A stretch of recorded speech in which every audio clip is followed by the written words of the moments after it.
Jana, zoezi la usafi wa mazingira lilifanyika katika eneo la Muthua chini ya uongozi wa Mwaniki Kifagio pamoja na wanajamii.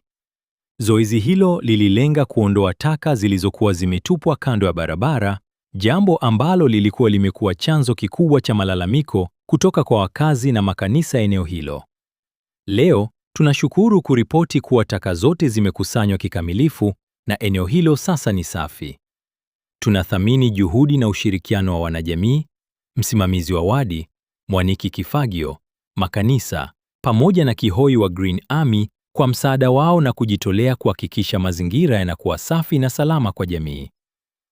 Ilielezwa kuwa kuchelewa kwa ukusanyaji wa taka kulisababishwa na hitilafu ya kiufundi iliyokuwa imeathiri lori lililotakiwa kusafirisha taka hizo. Tunafurahia kuwa tatizo hilo sasa limetatuliwa.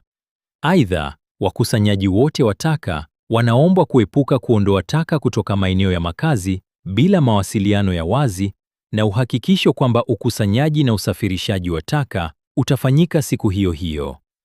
Wanashauriwa kuondoa taka pale tu lori la ukusanyaji linapokuwa tayari katika eneo husika ili kuepuka mrundikano wa taka na usumbufu kwa jamii. Zoezi hili linaendelea kuonyesha umuhimu wa ushirikiano wa pamoja kati ya viongozi wa jamii, wakazi, Kihoi wa Green Army pamoja na mamlaka husika katika kudumisha mazingira safi, salama na yenye afya kwa wote.